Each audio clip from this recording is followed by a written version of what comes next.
குழந்தைக்கு பால் கொடுப்பது அப்படிங்கிறது ஒரு வருட காலம் அந்த குழந்தைகளுக்கு நீங்கள் மேக்ஸிமம் பால் கொடுக்கலாம். பட் 1 இயர்க்கு அப்புறம் அந்த ஃபீடிங்கை நீங்கள் நிறுத்தணும்.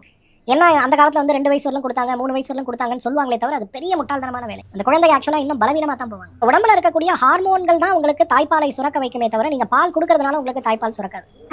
அப்படி பார்த்தா இன்றைக்கு பெரும்பாலான பெண்கள் லாக்டோஜன் போன்ற அந்த செயற்கையான பால் வாங்க வேண்டிய அவசியமே கிடையாது. ப்ளீஸ் இந்த மாதிரி ராங்கான இன்ஃபர்மேஷன்ஸ்லாம் பாஸ் பண்ணாதீங்க. பிகாஸ் நீங்கள் பேபியை தாராளமாக 2 இயர்ஸ் ப்ளஸ் ஃபீட் பண்ணலாம். அதனால் உங்களுக்கும் உங்கள் பேபிக்கும் நிறையா பெனிஃபிட்ஸ் தான் இருக்க போகுது. அஃப்கோர்ஸ் உங்கள்கிட்டேருந்து தான் பேபிக்கு மில்க் போக போகுது, உங்களோட நியூட்ரிஷன் தான் பேபியும் ஷேர் பண்ணிக்க போகிறாங்க. ஸோ பிரெஸ்ட் ஃபீடிங் டைமில் நீங்கள் உங்கள் டயட்டை கண்டிப்பாக பார்த்துக்கணும். எப்படி ப்ரெக்னென்சி டைமில் ஒன்று பார்த்து சாப்பிட்டீங்களோ சேம் வே பிரெஸ்ட் ஃபீடிங் டைம்லேயும் தேவையான அளவு அயர்ன், கால்சியம், நட்ஸ் எல்லாமே ஹெல்த்தியாக எடுத்துக்கோங்க. யாருங்க பேபிக்கு 1 வயசு வரைக்கும் 2 வயசு வரைக்கும் பிரெஸ்ட் மில்க் மட்டுமே கொடுக்கறது?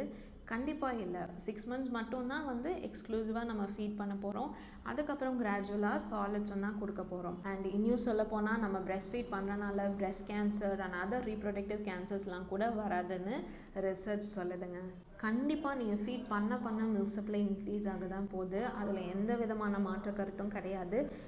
இருந்தாலும் ஏன் வந்து நிறைய பேர் லாக்டோஜன் ஃபார்ம்லாம் போகிறாங்கன்னு பார்த்தீங்கன்னா, ஐ ஃபீல் ப்ராப்பரான அவேர்னஸ் இல்லைங்கிறது. இந்த ப்ராப்பரான அவேர்னஸ் உங்களுக்கு எப்போ வரணும்னு பார்த்தீங்கன்னா, நீங்கள் ப்ரெக்னெண்ட்டாக இருக்கும்போதே பிரெஸ்ட் ஃபீடிங்னா என்ன, அது எப்படி ஒர்க் ஆகுது, என்ன மாதிரி விஷயங்கள்லாம் இருக்குது, இன்கேஸ் எதுவுமே பண்ணாட்டியும் வேறு என்னெல்லாம் ஆப்ஷன்ஸ் இருக்குது அப்படிங்கிறதெல்லாம் நீங்கள் வந்து ப்ரெக்னென்சி டைம்லேயே வந்து தெரிஞ்சு வச்சுக்கிறது நல்லது. பிகாஸ் பேபி பிறந்த உடனே நீங்கள் பிரெஸ்ட் ஃபீட் ஸ்டார்ட் பண்ணணும் இல்லையா?